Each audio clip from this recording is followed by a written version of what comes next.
right. So I want to take just a few minutes. We got about 10 to 15 minutes to just do a little bit of a process together, how the homework went, any questions, comments, concerns, um, things you ran into. And I'm just going to open the floor and see what you got. You can go ahead and jump in. You can raise your hand and I can call on you, whatever works for you. Just a technical comment. Yeah. I was sent into a room by myself. I don't know if that was symbolic or if that was. So sorry. Yeah, but yeah, it was fine. So sorry. About it. Yeah. It was fine. Just Yeah. a heads up. I hope that you took the time to process that you were in yourself by yourself. I'm so sorry. That's, You it's know, it's okay. so funny. It It's like a happens. whole bunch of therapists, right, running technology. And sometimes these things happen. So thank No you so much. judgment. Just a heads up though, because Thank you. easily could have been me. So I appreciate that. Thank you so much, Kimberly. Yeah, Heather, go for it. Yeah, I was going to share. I found it very stressful. I was very stressed completing it after it. Yeah. I had allotted an hour to get it done and I didn't finish. Yeah. What really bogged me down was I felt like I just kept getting sucked into like rabbit holes of like, it would be like reference this code, which references this code. And I was like, hmm Yeah. It is really daunting, isn't it? mhm. No wonder we get confused, right? About what am I supposed to put in here? How am I supposed to put it? All the things. Yeah. How are you feeling now? I guess I'm eager. Well, I was hoping for some validation. Thank y'all for agreement. And I did have a couple of questions, which I can Yeah. hold Yeah. off, share now. No, go for it. Um, I think too, well, I'm an LPC, so one of the Mm. rules was that, in is what we have to document is a signed written receipt of information. And Mm. I just actually tried to Google it and I still am not sure what that entails. Yeah. So these are, so that particular question really leads into the ambiguity actually of the language within our laws and our rules when it comes to documentation, which actually amplifies all of our anxiety about it, right? Because we are often operating from an ethics standpoint and things like that. And so we're very protective in nature and advocating, and we think about harm or helping in those kinds of ways. And so, one reframe that I want to give you that I'm hoping will be helpful is that one way to think about it is just like the rules and the laws are vague, doesn't give us a lot of clarity, but it also is kind of a protection for us. Because what that means is that when they say, oh, well, you didn't do XYZ, okay, great. Where is that law? Right? What does it exactly say? Let's get granular on the definitions of those words, right? Okay, what was that? What was the sentence that said? It said that you needed to do A law. written receipt of information. Correct, right? What does that mean? And if they don't know, then how are they going to hold you to account if they don't even have that defined? That's a good Does point. that, I don't think it was. yeah. And so, what this does is it gives all of you, all of us, a little bit of armor when we get those colleagues, or, I used to work with a lot of doctors, so they like to boss me around in things like that, where they were like, you need to do it like this. Great. I want to comply with all of the rules and the laws. Show me where that's at. Right. And then they might say, well, it says you have to do XYZ because they've interpreted that statement in a particular way. And then you can say, great, what does information mean to you? Right? Or whatever that right, whatever that sentence is, because you've got yours, but it's everywhere, right? And in fact, this is a lot of what made folks really anxious around Ken Paxton's statement around SB 14, because the reality is he can't define words. He has a definition for some word, right? But he actually isn't the legal scholar who creates the Webster's dictionary. So he can't just go around changing things. And that's why getting really, really clear on what is the law, what does it say, what does that mean? And I know that seems really legalistic, but we do this as therapists with our clients, right? When they're coming in and going, I don't know, the world just kind of hates me today. What does that mean? How do you know, right? We do those things with our clients. We're going to take that same skill, but we're going to apply it to somebody who's saying you've got to do X, Y, or Z. Great, I'm willing to do that. Show me where it says I need to do that specifically. Does that make sense? Yes. I think I said this last time, but I had a student once ask me, right, about how do you break the rules without breaking the rules? And I said, you get real clear on what is exactly a rule and what is exactly a law, because there's a whole lot of opinions about what they are floating around. And then it's also fueled on our end as therapists and people that work with marginalized individuals or unwell people to get clear on what that means. Okay. Is that helpful, Heather? I guess I'm kind of saying I'm hearing I can define how I want to define it. Correct. Okay. Yes, exactly. Okay. Teresa, yes. I rabbit hole, yes, and mine the insurance is the biggest panic for me because I'm like I know there are things I'm supposed to be doing that they definitely say that I'm not doing, and the this is the first time I've actually looked it up. I'm a year into practice, so I'm like when I actually tried to look it up, which even that was a nightmare. So I'm Google AI, I guess, the best, assuming that was accurate. I'm like, oh my God, there's so many things I don't do that I am worried. I'm like, all of a sudden going to pay back thousands of dollars. We're not counting any of the 3 years of, you worked with a client for 3 years. We're not going to pay for that. So that, ah. Yep. And then the other thing that was weird is in my paperwork, which I used from a friend that copied from the HIPAA law, it literally says Yeah. I can talk to anybody that is any other provider working with the client without their consent. It's word for word in there. That's the HIPAA law, completely contrasting code of ethics. I feel like it contrasts other laws, so I'm very confused, and hmm that made no sense to me, but that's what it says. Yeah. This is exactly part of what makes this so difficult, right? Is that there's also like competing laws and rules and definitions and requirements and things like that. That's part of why I wanted y'all to go through this exercise to see really, like, I think a lot of times we get like, oh, la, la, la, I'm going to see my clients and this is what I'm going to do. This is what I went to school for. I didn't go to school to learn about HIPAA compliance and Medicare law and insurance and all of that stuff, right? I know how to help a human being who is struggling. And it is overwhelming. And so it's okay to feel overwhelmed by it. Um, I think also that you're going to be fine, right? And we can go through some of those details if you'd like. And that's part of what this documentation training is all about, is what do you need in your setting specifically so that you feel confident in your documentation being ethical, technically legal, protective, advocating, and advocating for you too, by the way. This isn't just advocating for the client. You get to take up space as well.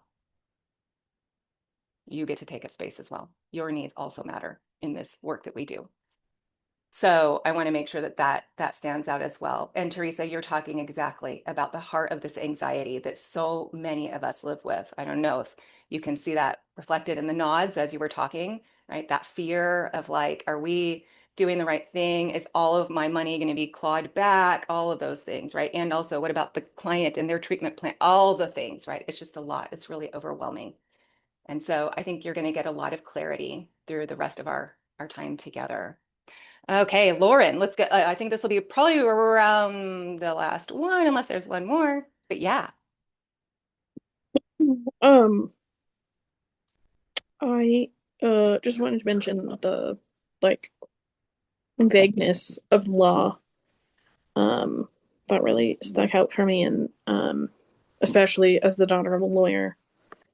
And I remember uh as an associate trying to figure out where I could work because we were called interns when I was doing the thing. And we kind of made in private practice. And so I remember trying to figure out where I could work. I was talking to my dad about it, and he's like, well, what does the law say? And I told him. Then he was like, it has to say more than that. Show me. So I pulled it up and I showed it to him. And I said, well, what does that mean to you? hmm And so we like went through it like word by word and talked about like kind of like how he interpreted it. And so I was kind of using some of that knowledge to ask some of my questions. Yeah. And just one question that I had, and if this is too in the weeds, you can tell me. Mhm. But I was looking at what was this? The law about working with minors Mhm. and obtaining like court orders or custody agreements. Mhm. And I didn't write down the exact words. I could look it up, but basically in the beginning it talked about like counselors must obtain when working with minor clients who are subject to custody agreements or court orders, then like counselors must obtain copies and abide by them. Mhm. And one question that I had is like, what is our due diligence in figuring out what minor clients are subject to custody agreements and court orders? Like, is asking the person that brings them in enough? Are we supposed to start searching court documents to figure out if they Yeah. are subject to a court order? Like, is there some way, like, to prove that their guardians are still married? Like, you know, Yeah. kind of like, um, how do we figure out if our client is subject to a custody agreement or court order, and how much work, like I said, what's our due diligence in figuring that out? Yeah. So the vagueness of the laws, by the way, creates this exact problem. What ends up happening is that we are holding more responsibility than is actually on our plate because we're so worried about, following the law and protecting the client and getting in trouble. And a lot of us, I can't speak for y'all, but we've had various supervisors in our history are like, you must, oh my gosh, right? And so that also installs an anxiety of hypervigilance in us and almost an element of perfectionism around where's the line, right? Because the vagueness of that line that you're talking about is what causes us to overfunction. And so technically, I would say, and again, I'm not a lawyer, right? But what I would say, how I would interpret that law for myself and my supervisees is that, or that rule, right? Is if I ask and the client gives me an answer, I'm going to go with what the client says. If they say, no, there's no custody agreement, okay, I'm going to document that. Client stated, right, parent XYZ, whoever it was, whichever parent, caregiver, stated there is no custody agreement. And so the justification then for us is so we move forward in good faith if there isn't one, right? And because the law is so vague and the rules are so vague, that again is kind of a protection for us because it means like they also can't drill really hard into what we're putting in there either, right? So my philosophy around these things is a little bit of Timothy Snyder's "Do not obey in advance," but it's more like "Do not offer in advance." And so I'm not going to give you more than I'm required to. You're telling me this is required, it's required that I get this thing, right? I asked for it, I was told that I didn't. Nowhere does it say, in that case, then you must search Google for parent of XYZ, right? There's nowhere that says you must do more. And so only do what is required to the best of your ability, right? And don't do more than what is required in an over-functioning way. And so you can also kind of ask yourself that, right? What is the feeling driving this desire to put more information in the documentation than I've seen the law for, right? It's very protective. I also think in some situations for those of us who have had internships and been at pre-license levels, right? Our supervisors aren't in the room with us. I've never watched my supervisees do therapy, right? And I've only had interns watch me do therapy. My supervisors never watched me do therapy. And so I think some of our overfunctioning and over language in our documentation has to do with it's a way that our supervisors can get a bead on what's happening in the room too. And so I think that's just another little element feeding into some of those concerns. So we will keep going on this though as we go. One of the things that I plan to do is use potentially our last time together as just a deep dive into all the questions that are coming up for y'all and those kind of details. So if you have something specific that you would really like me to cover, let me know. You can just shoot me an email and let me know, and then we can make sure that we get good answers for that for you, okay? All righty. Thanks, Lauren. I'm going to go ahead and do our hard pivot here, if that's okay with y'all. You know, one of the things that we're doing in this cohort is, last week was really about getting anchored in the law or the lack thereof of the specificity, right? The law, the rules, the codes of ethics, all of the things that govern what we do, because we're often held to a a stronger or stricter account than what's actually in the law. And so I want you to know what the law says so that you can give yourself a little bit of a break on how much you're putting in there, right? So we get grounded in the law because that's actually what we're going to have to follow if BHEC comes to investigate us or what have you. Today is going to be all about the what. What do we put in our notes?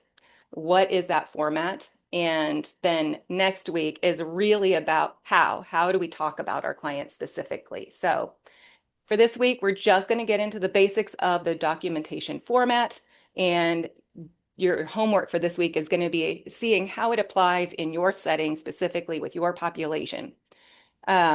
Just in that, like, pick an easy case, easy client. I know we were like, give us the hard stuff. We want to get into the grist of it. But really, it's going to be easier for you to just learn on a simple case or an easier case than a more complicated or higher acuity case. So with that, I'm going to share my screen here. Oh, okay. Can you all see that? Awesome. So this picture on the right here is actually the very first ever recorded official documentation. And it was from 17,000 BC in the Lascaux caves in France. And it is a cave drawing of a disemboweled bison and a dead man and a broken arrow. So he had been, the caveman had been going after this bison, and here we go. We've got the bowels coming out and all of that. And so documentation originally just started as kind of a for learning purposes or recording purposes, telling stories, things like that. So I just think that's so fascinating. When we get into like our EHRs and AI documentation and stuff like that, this is actually where we all started, was cave drawings. So I created here a minimalist note. So if we were only following the law, just the law, this is how simple and minimalist your documentation could be to be legally compliant. So got the date on there, the duration, even the duration may or may not be necessary depending on your setting and insurance, the modality that you used, the focus, the intervention, and the response from the client, and then the plan. That would literally be it. Now, I don't know about y'all. That's not really enough for me or any employer I've ever had.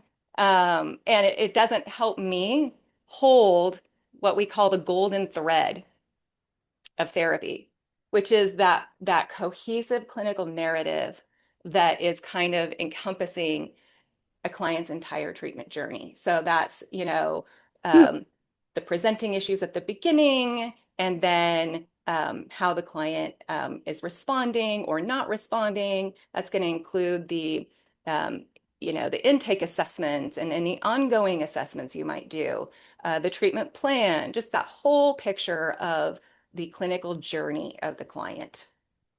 It can affect the quality of care, right? Because it makes us be focused on the client's needs rather than getting lost in some of the details. Now, I don't know about y'all, I've certainly noticed over the last year or two that a lot of my long-term clients were getting, just from watching the news, we're getting like old trauma activated. And so, that golden thread was a little bit of a weaving thread, but we were still always tying it to the work that we were intending to do, like reducing anxiety or something like that.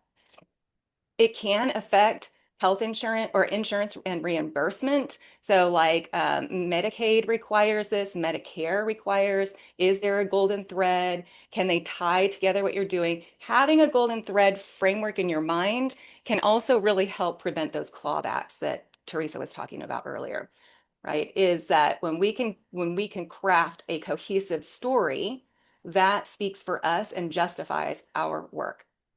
It also helps with any sort of audit or compliance concerns because it's creating a paper trail that justifies the continuation of services in case it's ever reviewed or things like that. It's a really helpful way of framing your work that advocates for you in the event that you're not there. Because if there's a complaint filed against you, BHEC's going to get all up in your grill around the documentation for this client. They're not going to talk to you about it when they do it. So how do your notes tell the story for you and your work with the client? That's what we're here to do today. So let's get into the very basics of the wholehearted note. Let me move my cursor. We're going to start with attendance. Then we're going to go into the presenting issues. Then it's the goals to increase or decrease. What's your clinical plan? And this is these are overarching, right? What's your therapeutic intervention? Are there risks or safety concerns? And then we're going to close it out with kind of a return date. So here's how I like to think of it. How did the client arrive? And how did they leave? Right? Did they attend? Yes or no, right? How did they attend? Virtually, in person? And don't worry, we're going to walk through I have several examples we're going to walk through together. So this is just the basics. So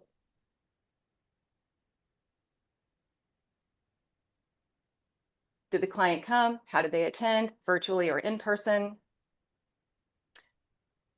Presenting issue. This is how the client describes the issue. Not like, so it's not full of like jargon, right? I don't know about y'all. My clients will come in and say, how come I can't stop drinking and driving? I just want to stop doing that. Okay, so I'm going to write, that's basically the presenting issue. We're going to write it a little different than client can't stop drinking and driving, but we'll probably use something more like maladaptive compulsive coping strategies leading to unsafe behavior or something like that, right? But we're not necessarily going to use clinical terminology in the way of like, let me think about, diagnostic language or things like that. So for example, some folks might say that client is struggling with a particular issue related to ADHD, possible ADHD or suspected ADHD. Now, I might say that, probably not in the treatment plan though. If it's a new client that I've never seen before, I haven't diagnosed them with ADHD, then potentially, right? But maybe they do have ADHD. So I might write that in a little bit different way, but I'm not going to put like diagnostic language where the client is describing their problem to me, because our work is always tied to the client and what they want to be working on in therapy. Then our goals to increase. So I generally say pick 3. What do you want to have more of, right? So maybe it's more connection with my community. Maybe it's more self-compassion or more peace and calm and harmony in my life, things like that. I keep it pretty general and pretty vague. One thing you will not see in this note is SMART goals. And there's a couple of reasons for that. One is that's a legalistic specificity type of strategy. And that is nowhere written in the law that I have to do that. That is oversight and, control, things like that. We can pick 3 things to have more of, and then 3 things to have less of. Again, general terminology. I want less emotional reactivity. I want less nightmares. I want less hypervigilance. However the client is describing that to you. And then what's your plan to address those presenting issues, those increasing goals and decreasing goals? Now, that plan can look like I'm an EMDR therapist. All of my clients get this pretty much the same plan, which is clinician will utilize EMDR IFS and interpersonal neurobiology to facilitate resolution of clients presenting issues in ongoing weekly therapy. That's my plan for every client, right? And then we're going to go into the therapeutic intervention. One thing I want to make really clear, this is, y'all may have some feelings about it or thoughts about it, and that's fine. We will get to them. But I actually don't put what the client says in my documentation at all, because this is documentation of my work, right? My work as a therapist. This is not a narrative of the client. A lot of places want that. A lot of bosses ask for that. But again, did any of you see that in the law that you read this week? No. This is part of where I think some of that conversation around, you know, supervisors not being in the room with us and lots of liability involved in that. I get it. I'm a supervisor. So, you know, I'm not in that room. And if I've got a brand new, you know, second semester intern, okay, what are we actually doing in that room, right? I don't know. And so it would be real easy to say, I want those quotes so that I can put together what I'm seeing of your session. But they can do that in a process recording. They can do that in psychotherapy notes. There are other ways that I can get that information. So I don't need it in the documentation that the client might see, that BHEC might see, a lawyer, a judge, things like that. Because we're writing for several audiences, actually. We're writing for BHEC, we're writing for a court, we're writing for the client, because the client can request their records, they can see them. Potentially writing for a supervisor. We might, if we're working in an intercollaborative setting where we've got you know, doctors or other types of providers, we might be writing for them to see too. Now, I've worked in those settings, and you know, doctors, for the most part, they do not understand modalities, and they don't know how to contextualize what one of my clients might be saying as related to the health issue that they're working with them in, right? So it's also protective for the client to keep their language out of it. This is about my work, because if I go up for a complaint, BHEC's going to come look at, like, what did you do? Okay. Now, then we've got our risk and safety. So that's going to be like, is the client suicidal? Are they, you know, having any sort of audiovisual hallucinations, and things like that. So this is where I'm going to be talking about all of those kinds of things, because that is showing that I assessed for it. So one of my biggest fears is that a client leaves my office and hurts themselves, right? Intentionally. And if they die, that's the worst outcome, right? They die, and I'm investigated, then does my work show that I assessed for suicidality? Did I clock it? Did I ask about it? That's what the state's actually going to care about. And Lauren, that might actually get to what you were talking about earlier as well. The state's going to say, hey, did you try and find out if there was a court order? I sure did. Great. That's all you're responsible for. Right? So you can kind of document in those kinds of ways as well. I'm going to go up here. Now, you also might find that the version that I gave you above is not quite enough information for you and what either your environment requires, your insurance contracts might require, your policies at your place of employment might require, or just for your own memory, right? The more experience that I've gotten, the less I actually jot down for my journaling of psychotherapy notes. And so sometimes I will put some of these things in here so that I remember for the next session. But you can add things like medical or medication updates. So this is really, these are showing, did you assess for these things? Did you ask about them? I actually had a former colleague who wasn't asking about anything medical at all whatsoever, and ended up treating someone for a year for anxiety who actually had a heart condition. So, you know, we're not qualified to treat heart conditions as far as I know, unless you are and you do you, but I'm not. And so I'm going to ask those kinds of things. So I know, did I ask for it? Did I check for it? All I can be responsible for is what I ask. I'm not responsible for what the client tells me. Did you make any referrals? right? This can be a really great one for that golden thread, particularly if you're working with, let's say the client, I don't know, is hurts themselves or is mad at you for something, files a complaint and says, you didn't, I need a couples therapy and you didn't refer me for that. I don't know, or a higher level of care maybe.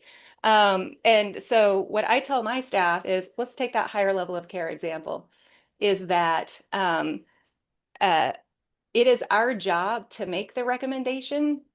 That's our role. Clients can disagree with that and they get choice in whether they comply or not. But I'm always going to document that I made the referral. In fact, I've had clients with anorexia who I needed higher level of care and refused to go, did not want to go. And I kept in my note every single week, I'm going to make this referral. I want you to go a higher level of care. I did my job, and the client has agency and self-determination to follow it or not. So know that that's the case for whether they're suicidal, eating disorders, referral for, elder care or home health or whatever the case may be. Did you make the referral? Good, you did your job. Did you conduct appropriate assessments? Did you do an assessment? Sometimes the answer is no. There's lots of sessions in which I'm not doing an assessment. So, I may not have that in there, but on the sessions in which I do, and we're going to walk through some examples where they're in there. In the exam, if I do an assessment like PHQ-9, GD-7, scared for kids, whatever the case may be, I'm going to put that in there and I'm going to put the score in there. Most of our EHRs will also have the scoring if you're doing it through the EHR. But I also like to have it in the note just to really tie them together. This is when I did it. This is that golden thread of the story that I can also follow. Homework. Did you give any homework? This is an optional piece. I'm not a big homework giver as a clinician. Some people are, especially if it's a program, right? Like DBT or CPT is another one I could think about having a lot of homework. So just know that you might want to put that there. You don't have to. Some people like to put it in there, some don't. Were there any recommendations that you made? And that might be recommendation to, I don't know, do some butterfly tapping. Here's my EMDR coming out. Once a day, picking your favorite moment of the day to do some tapping in might be a recommendation. Or watching a podcast or a YouTube video on a particular topic or a book, right? Those are all the recommendations we might make. That's not a referral, right? Referral would be like referred to primary care physician for, I don't know, diagnose or starting Lexapro or something like that, right? Or starting antidepressants. And then our last is what's happening next. And so this would be like if the beginning is how the client is coming to us, the ending is how are they leaving. So we're just tracking that arc of our treatment. And that's going to be what is happening next. Return in 1 week, come back as needed, client is discharged. In a discharge situation, I like to actually end it with this nice little bow where I just say case closed so that I know it is wrapped up. And that serves actually as also ending your liability. So I discharge the client. They are no longer in my care. The other thing that actually kind of does for us too is it provides a closure in a small way. We don't get a lot of closure a lot of times. And so, sometimes the client's just off to see another person or what have you. So if you've been working with someone for a long time, it can be really helpful to just have tied off with a little bow of case closed. Okay, I'm going to stop sharing here and see if there are any quick questions. We're going to walk through the examples, so there may not be, and that's okay too, but I want to just pause here, and I saw some chat stuff come up, so let me look into that. Yeah, there's a couple of questions in the chat. Two of them kind of go together. So how do we transition notes to this format if we've been including a different amount of detail previously? And then what might that look like to others between notes previously written and shifting to this format?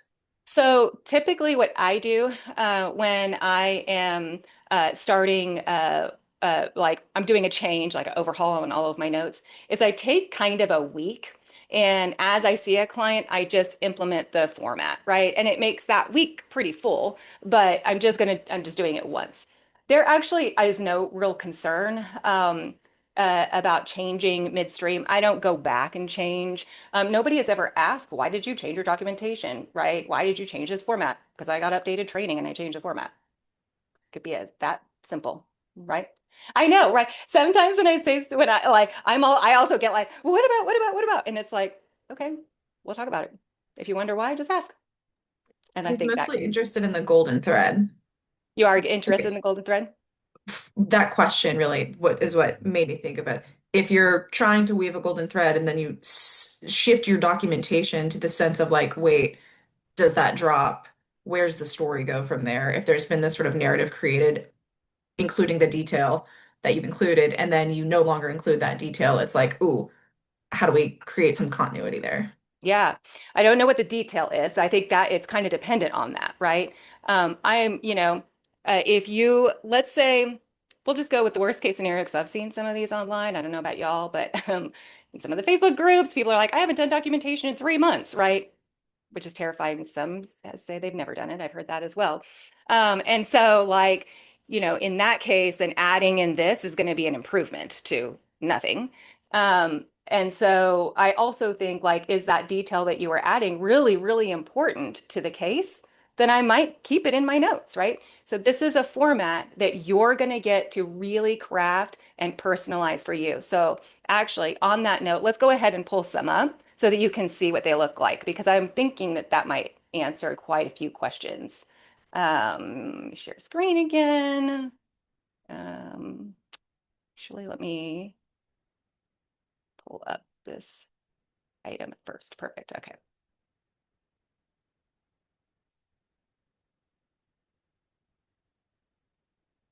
Here we go. Okay. So something I'm very excited about is that all of these notes are actually from my practice, from my clinicians. And so you'll get to see like change them and things like that. This top one is one of mine, actually. Um, and so client attended session in person at the best therapy practice in the world offices in Austin, Texas. My office is not actually in Austin, but I'm going to change it for details. And my practice is the best because I have the very best clinicians and they're all amazing and wonderful. And I wholeheartedly believe that. So they showed up in person. Now, you might recall that on what we were talking about last week, like you needed to have like diagnostic codes and billing codes and time and all of those things. Your EHR is really holding that stuff. So that's why you don't see it written down because most of our EHRs have that. If yours does not, you might put that in there. So I put the session time from 3 to 4. The client's presenting issues are perfectionism, anxiety, porous boundaries, people-pleasing behaviors, and religious trauma. So that's what she's coming in with, wanting to work on. Client wants to increase communication strategies with family and employers, self-advocacy, and ability to hold healthy boundaries. There you go. She wants more of that. Client wants to decrease porous boundaries and people-pleasing behaviors. Less of those things. Clinician will utilize EMDR, IFS, and coherence therapy to facilitate resolution of negative core beliefs in ongoing weekly therapy. That whole line is in accordance with my modalities that I am trained in. So that's kind of what I work in. So I know some folks call themselves eclectic. You've still got a bucket of general modalities that you kind of inhabit, right? You could put all of those in there. I do ACT and MI and SFBT or something like that. You can put all of that in there. Play therapy, sand tray, whatever the case may be. Put your modalities that you kind of always operate in right there. That is your treatment plan, by the way. That section rarely changes. So when we talk about how quickly we can do the notes, right? These top two areas that the attendance, maybe the session time would change depending on your situation. Maybe it wouldn't. If that client is seeing you at that same time every week, well, I'm not going to change that. The presenting issues, that whole top paragraph, I'm rarely changing that unless something major happens, right? Like a huge event or something like that, or the client says, actually that this issue is resolved, but I want to work on this other issue now. In long-term therapy, that happens all the time. Then I might update that section. When I say you don't need to rewrite it, I'm thinking that most of us can just select load last note on our EHR, and it will populate with the most recent note, okay? Now this line right here, I've just highlighted, this is my therapeutic intervention. This is what I did in the session. This is an EMDR session. So with this client, we went through EMDR phases 4 to 7. The negative cognition was I'm a bad person. Their subjective unit of distress, it's not a substance use disorder, was a 9, and they got down to 0. Their positive belief is I'm a good person. That was at a 0, got all the way to a 7, and then their body scan, which is phase 7, was clear. So I just wrote what I did. Notice there's nothing in there about what the client said, no details around what they were processing in specificity, no, quotes of the client, because it's irrelevant to the work. This is what I did. Now, in this case, right, I just made this as a 1 sentence instead of bullet point. No medical or medication updates, referrals, assessments conducted, recommendations were provided, updated, or necessary, or conducted. So I kind of have it all encompassed right there. It wasn't needed, it wasn't updated, it wasn't conducted, and it wasn't necessary. All right there. I'm going to end with this particular client, no risks presented. So I'm not worried about the client in any way. The client denied self-harm, suicidal ideation, homicidal ideation, and audiovisual hallucinations. That's what SI, SH, SI, HI, and AVH stand for. Got none of those things going on. They came to me and left session oriented ×4. I come from a medical background. My first career was as a paramedic, so I still kind of keep the lingo. And it's also just efficient. So you can use whatever lingo works for you in this particular area of your note. But this is kind of how we write that they were good to go. And then my plan for next time is we'll conduct EMDR phase 8 in 1 week. That's when the client comes back. So this next section is one of our other clinicians, and they have a much more robust treatment plan because this is what works for them and how they like to operate. So you can see time of the session, client attended in person, all right there. They're different order. Doesn't really matter. It's kind of like the information is all just there, right? Their treatment plan is the presenting issues are symptoms of anxiety, emotional exhaustion associated with burnout, inconsistent use of adaptive coping responses, and ongoing maladaptive responses related to past event-related traumatic experiences. This is making me think of one thing I want to add. When we meet next week, we are going to be talking all about this language that you're hearing and where it comes from. One of the things you will all get is I want to say it's like a 12-page guide that is all just language that you can use. And we'll go through all of that next week together. So if you're like, how are they coming up with this terminology? Just know we're going to cover it. For this week, don't worry about it. The presenting concerns contribute to impairments in emotional regulation, difficulty maintaining balance between personal and professional responsibilities, and difficulty aligning behaviors toward personal values. Client desires to reduce symptoms of anxiety, manage the effects of burnout on personal and professional functioning, increase alignment of behavior to personal values, and decrease somatic and cognitive responses to past traumatic events. Clinician recommends weekly therapy until resolution of presenting concerns and will utilize trauma-informed ACT interventions, psychoeducation, and EMDR to facilitate progress toward treatment goals by supporting symptom reduction, increased psychological flexibility, and improved alignment between values and behaviors. So you can have a lengthy treatment plan if you like. Notice it's still protective language for the client. Still has all of the relevant and really important components in it as well. What does the client say about their problem? What they want more of? What do they want less of? And how am I going to address it? In this particular session, we're straddling over 2 pages. The particular session, this therapeutic intervention was the clinician facilitated discussions around clients' use of adaptive coping behaviors and provided psychoeducation on maintenance behavior strategies to serve as further behavioral installation, along with education on EMDR, therapy to set expectations and gather informed consent for future treatment interventions. We got lots of consent obtaining happening. We've got, I mean, I can read that, and as an EMDR clinician, I know what she's talking about. I can see how all of that ties up here to this treatment plan.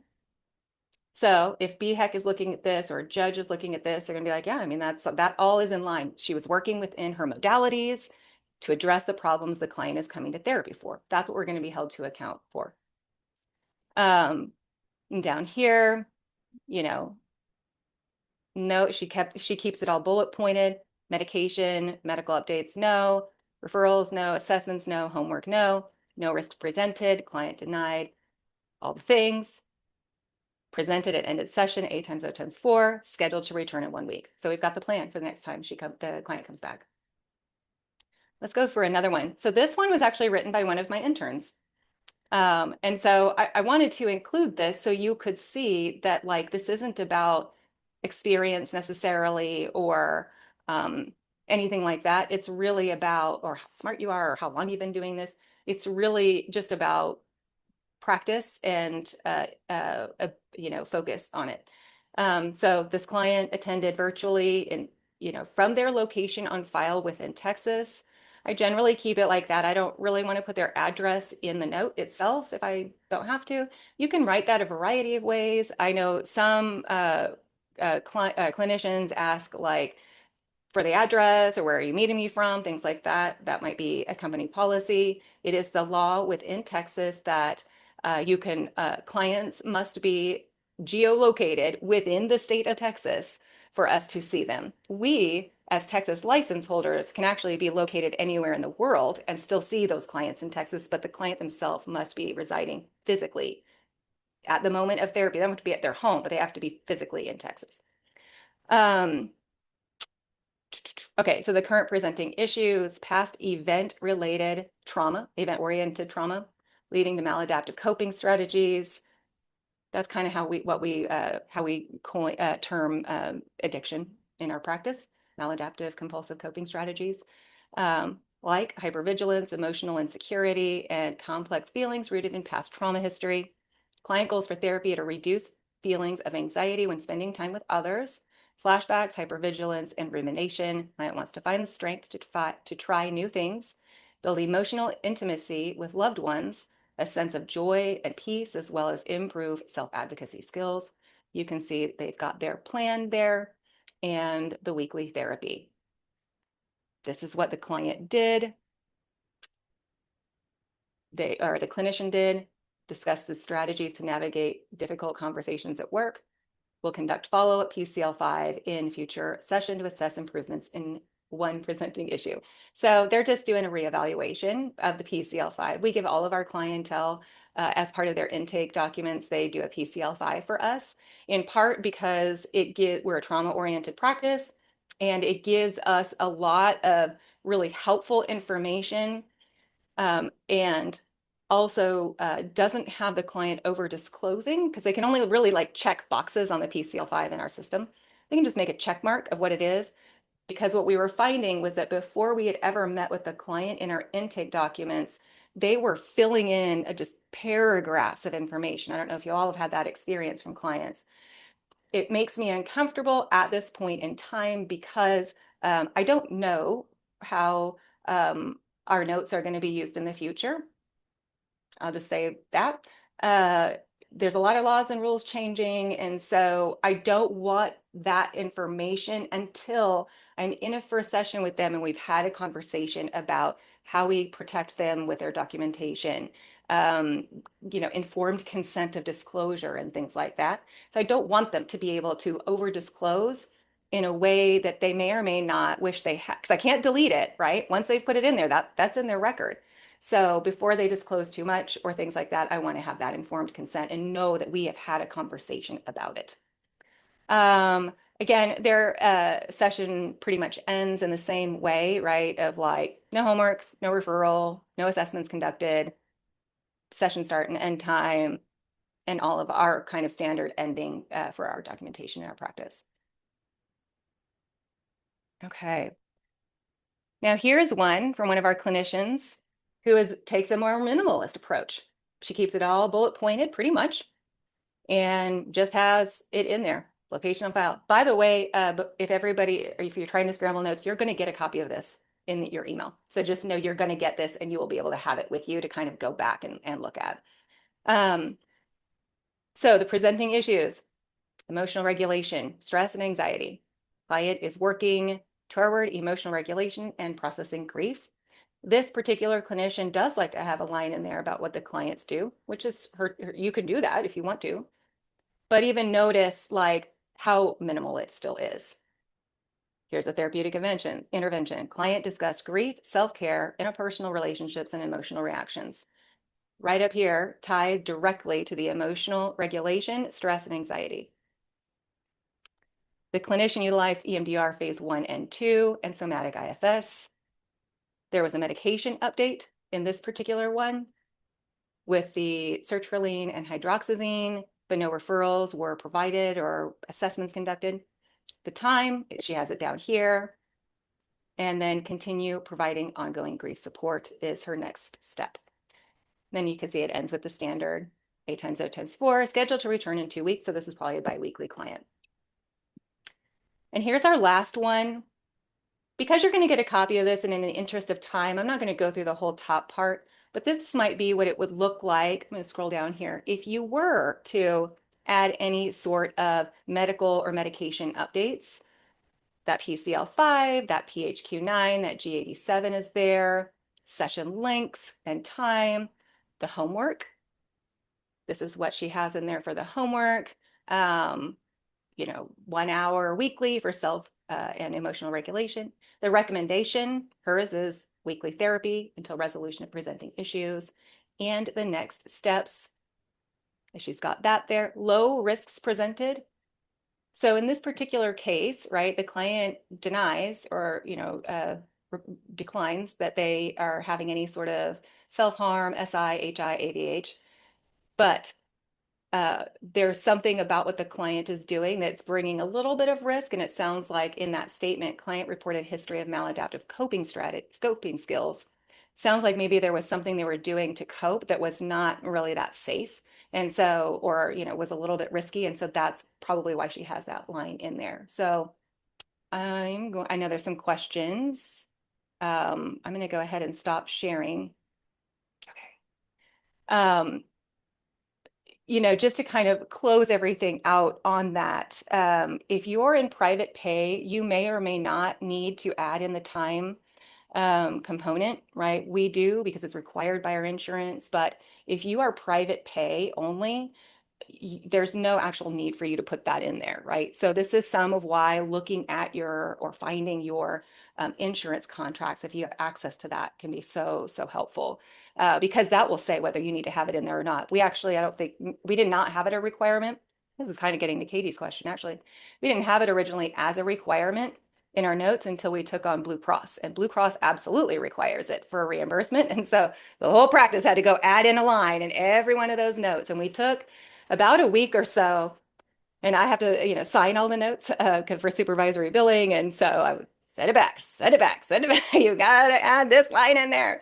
And just like really diligently made sure that it was all updated. And we just made it a rule for every note because the reality is like, even if it's not required, when you're managing a lot of clinicians, I can't, and I wouldn't be able to do this either as a clinician, monitor who has what insurance and what that insurance requires and all of that stuff. That would be pretty tough if you've got a big caseload, and we take like at this point 12 insurances probably, right? And so I want my clinicians focusing on the client and the client work, not on knowing which insurance requires that specific line and things like that. So just know there is nuance, but for this moment, for this week, just focusing on, a basic, right? So starting with maybe a lower complicated client would be the most helpful, or even just playing with it. Don't change anything that you're doing. Just pull a client and use it as an example. How would I write this if I had my way? You could just practice with it and play with it. Okay, I'm so happy I'm on time today. Right as I said, here we are, 10:15. That was a lot. And so a lot of times people have a lot of questions. One of the big questions, I'm just going to head this off at the pass, is about the treatment planning section. And this is part of, I got so much feedback. It didn't occur to me that people would want a treatment planning deep dive. But the reality is that within this documentation, either in the 3-hour training or in this one, there's so much to cover with just the documentation that treatment planning is just a whole other ball of wax. And that's why we're having our cohort starting in just about 2 weeks or so. So it's still time to sign up if you would like to and have a big deep dive on that. Elizabeth, I see your laundry. Go for it. I just saw that. Let's go down to some of the questions. Are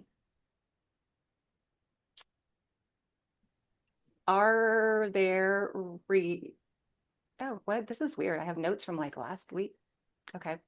Um, I have some of the questions I can read off to you. Perfect. I think I scrolled down. It was keeping all of our questions like in, oh, that's weird. Okay. Um, so with the eating disorder example, is there a point where you might terminate with the client for not responding to a referral you made because in your clinical judgment, it is so critical that they follow through? Actually, yes. I have had to do that. Unfortunately, it was so, so hard and painful. But this was a client with anorexia and very, very undernourished and very underfed, to the point that I felt like it was impacting her mental cognition. And so, because this client was an adult, I couldn't like just call mom, right? And so, what I ultimately did was I'd been making the referral multiple times, and client did not want to go, and I was not technically, I was probably good. Personally, I did not feel confident that the client was able to actually give informed consent or to offer informed declining of that higher level of care. So we had a session. I said, can your mom come? She lived with her mom, young woman. Can your mom come with us? Because I needed to know that when I was going to have a hard conversation with this client, that somebody in the room was actually clocking what I was saying. And so what I did was I created a contract with this client that said, that she was um, aware of her diagnosis, and I listed out all of the potential consequences up to and including death of because anorexia is quite dangerous, left untreated, and that she had been given the uh, you know request and referral to go to a higher level of care and that she had declined it. And that in order to continue working with me, that I was going to need some certain things from this client, and the client gets to decide or not whether to follow through with those things, but that if they don't, that would result in termination. And it was really great to have mom there because I think mom was like, oh, wait a minute here. We've got like an actual really big problem. And unfortunately, the client did decline the higher level of care and did decline those requirements to continue to work with me and discharge from treatment. But the way that I structured it, right, was not still firing the clinician or firing the clinician, geez, firing the client or terminating with the client. It was still left up to the client to decide, even if I disagree with that. It's not up to me to agree with my clients or not. They get to decide. And in this particular case, she's an adult, and yeah, it was tough. But yeah, there are times that I would discharge a client for not following through, especially if it's dangerous. That's usually what it comes down to for me is safety. Um, I see on that, I'll go ahead with that risk assessment question. Am I asking a client every time that they're suicidal? So, am I directly asking every client? No. Am I generally assessing if I think they're, in heading in that direction? And also the way that I might ask. So I was working with a dad once who had lost a 14-year-old daughter to suicide. And I was seeing him shortly after that event. And I needed to assess my client for suicidality. I'm a mom. I got it. I know how I would feel losing a child. So I've got to do my due diligence and still do my job. And I didn't want to ask that question directly because I felt like the client was just so dysregulated. I was worried at that moment in that first session, right, of making it worse. And so what I asked him is, what keeps you here? I asked him, has he ever thought about joining her? Right? Because those are really gentle ways of getting at that information without saying, are you thinking about doing the same thing? Right? Which might be super triggering. So I might be asking in those kinds of ways, but I am assessing actually. I'm looking at each of my clients going, are we heading in a, kind of dangerous path? And if my spidey senses are going up, yeah, I might directly ask. Yes, the slides are going to be sent to you, just like the last ones were. These ones will as well. Oh, thanks, Lisa. You got it already. Do I recommend with every client? Oh, there we go. Do I recommend the suicide ADH?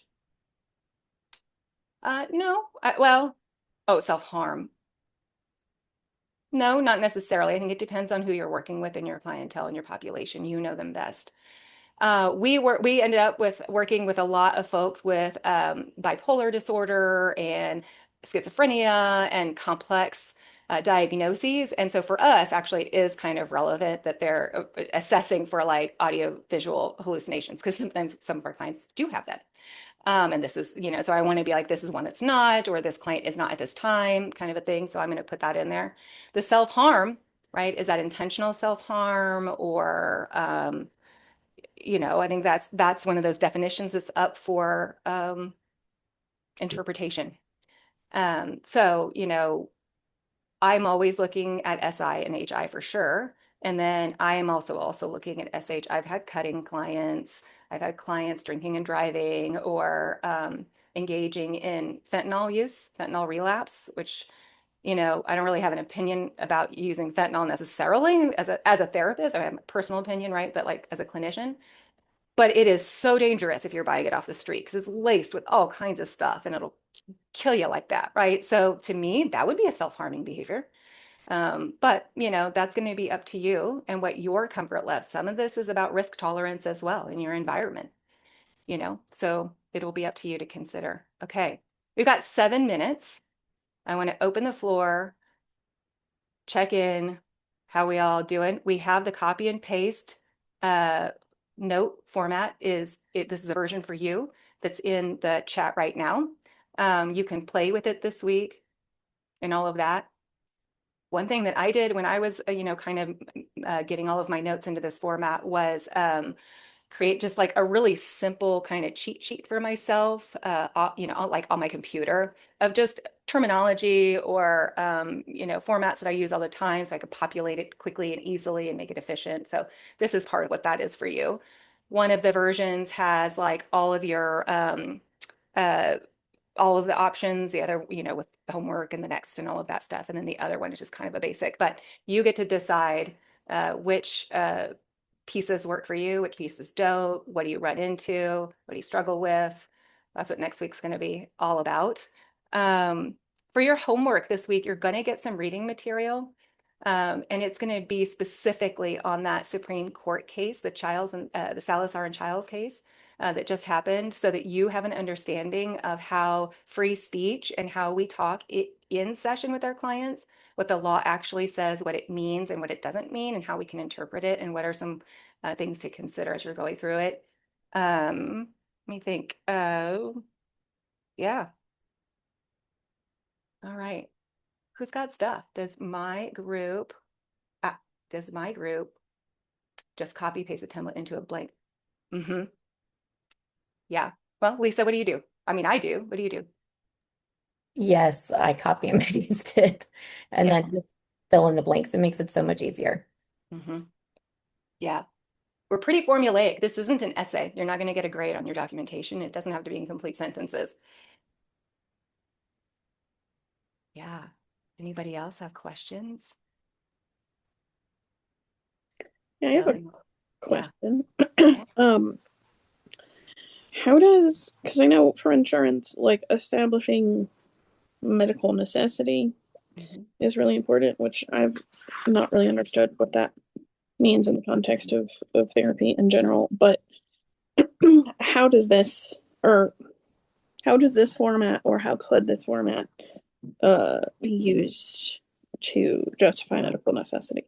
Yeah. So I have two answers for you. One, in the reading that you're going to get this week, I actually go into that, how this format addresses that specific concern, addressing medical necessity or addressing necessity. Why do they say medical necessity? This is a pet peeve of mine, but just so you know the history of documentation, how we got to where we are in taking a lot of information into about a 2-second answer, which is actually the way we document was never designed for therapy. It was all designed for medicine and medical communities. So if you ever feel like, why doesn't this fit our actual work? It's always kind of like trying to fit a square peg into a round hole, right? What the work that we actually do with clients into this medical system, because the medical system, so therapists were actually straddling this middle line where it used to be that medicine was your spirituality, your physicalness, and your emotions. And then that got split into two, where the spirituality went more into like clerical work and religious practices, and us therapists got lumped in with the doctors. And nobody has ever designed a note format for therapists. That's part of what this note format is for therapists and actually what we do in the room with clients. So yes, this note addresses that need for medical necessity in that piece. But then you're also going to get to read it a little bit more in the piece for reading. Yeah, Katie. Yeah, a couple things, maybe even as quickly as I can. I think one of the things I continue to struggle with ongoing is actually putting in the modality connection to the intervention, to the pulling that golden thread, right? Mhm. Because my specialty's in grief and trauma, I'm way more existential Yeah. by practice, and it's not super intervention evidence-based practice intervention heavy, right? That modality. Mhm. So things like supportive reflection, facilitating exploration, et cetera, right? Broader techniques, right? Mhm. And I find myself feeling a little bit forced to find language like utilize ACT values exploration, right? Which sounds fine, I think, in the format that I'm seeing, but I am not an ACT trained therapist, right? I don't, if I were to be challenged, right, in some legal situation, right, I don't have that training. Likewise with couples, right? I use the framework of EFT, but I haven't become certified in EFT, right? So is there something I should be keeping in mind? Like you are trained in EMDR and IFS, that's really clear, and it's a very structured modality for the most part, well, at least EMDR, right? It is, So yes. how, and this might be just as we continue to do the training, like how can we account and edit for those kind of wigglier, mushier sort of interventions, or for those of us that are eclectic? I love that. Before I answer, let me say we're probably going to run over a few minutes. You're welcome to stay. We'll get this answer completed. But if you have to hop off, go ahead and hop off. It's been great seeing you all. Just know that's fine. And we are recording this, so you are going to get to see the full answer if you do have to hop off. So to your question, um, one of the things that I like to put it, so let's go back to the definitions, okay? So a lot of what we've been taught is evidence-based practice and tie it together, right? And most of us are taught that we are required to do that in a super specific way, right? We all read the law this week. Does anywhere say exactly how we're supposed to do that? No. So when we're tying, we can do it in generalities. What that means is you don't have to put in there an ACT values card sort, right? Or whatever not ACT.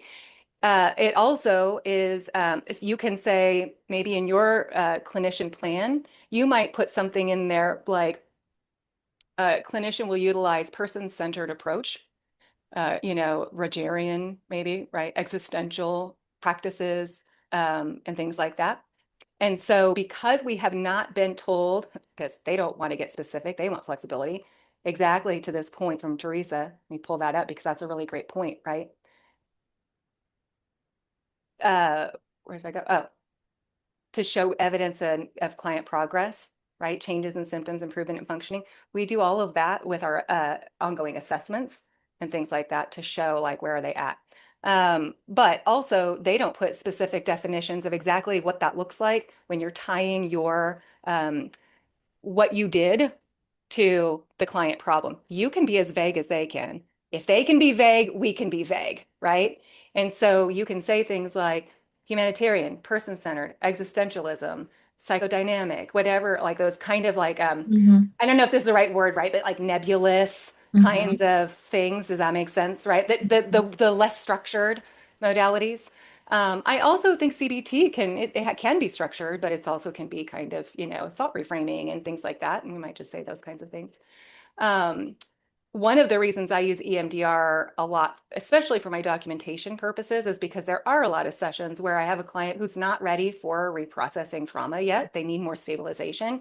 So I'm doing a lot of phase two, stabilizing practices, which might include DBT skills and things like that, emotion regulation techniques, behavior chains, thought logging, stuff like that. And so we can still put in there that we utilized a skill or a strategy. Like my intern, they've never had IFS, right? Their interns can't do IFS, so not even get in the training. But he is learning it from me, and so he's using it as in that way. And it's okay if you're not like 100% certified in. There's no way we're all going to be certified in everything, and we use a lot of strategies for a lot of different things. That is sufficient. Can you tie where you use the strategy and where you got it from, right? So let's say you're using an ACT thing and if you did a PESI training, if you read a book, that is sufficient. You can technically tie it to that if you need to. Does that make sense? Yeah, and I think with the nebulous piece here, for instance, like existential, right? Like the goal, right? If you try to get concrete around existential threat, it's not concrete, right? It's around managing existential anxiety. It's not about resolving because you're a human, right? You're always going to carry it. So like what's sufficient for showing increasing or decreasing functioning by way of existential anxiety is hard to prove, Yeah, or it seems hard to document to me. it is. So I keep leaning on things like self-efficacy or just kind of like general function, like are they feeling okay, by the Yeah. end of session. And I feel like I keep running up against this and I look at my notes and I'm like, I don't know. Yeah. Anyway. One of the things that we do in our practice for that specific, just to really dial that one in, is at least quarterly, we're doing updated G87s, PHQ-9s at least, and potentially PCL5s, because To have that's some the data. to have data. Yeah, for the data is what I'm doing, right? So then I'm not just using qualitative information for whether the treatment is working or not. I'm using quantitative data because That's so helpful. there are some ways, right, in which we are being super vague in some ways, intentionally so, that we actually lean in a little bit harder in other ways to support our work, which is those quantitative data pieces of like, okay, when they started with me, their PHQ-9 was, 27, which I think is the max. And in the first 12 weeks, right, if I'm doing it quarterly, in the first 12 weeks, now they're down to a 21. Great. I am showing that whatever it is I'm doing in the room is improving those symptoms of depression that's in the PHQ-9. That's really How, helpful. Thank you. yeah, how's that landing for you? Yeah, I like that idea of having concrete data just kind of running in the file Hmm. um, as your backbone, and then giving you some more space to do more relational Yeah. focused work. And it allows for us to kind of get away from having to use like, I think our EHR has like Wiley treatment planners or Yeah. something like that, right? Those super specific SMART goals. How are you going to have a SMART goal for, an IFS? We're facilitating a self-to-part relationship. Okay, what's a Right. SMART goal around that? Hmm. And that is where that medical piece comes in and really puts us as clinicians in a double bind. And in some ways, is almost like causing moral injury around like taking this thing that I'm doing with this human being who's experienced whatever they've experienced and doing this medicalized, structured kind of a thing to it, right? It doesn't really work in the work that we do. We're working in the messiness of people and all that they are. Yeah. Does that get to your Hmm. question, Katie? Hmm. That's really helpful. Thank you. Good. You're so welcome. All right, y'all. I know there's a couple more questions in here, but I do need to get going. Um, and I will make sure if there's any questions that I missed, um, that I get them in the FAQ. Yes, our EHR also can send those G87s and PHQ-9s. Um, out regularly too. We can order it to do that too. So you can do that. That might even be easier. Then you don't have to remember, right? You just automatically send them out. Okay, y'all. Have a great weekend. Stay dry. I don't know if it's supposed to rain. It's supposed to be hot. Don't get too hot.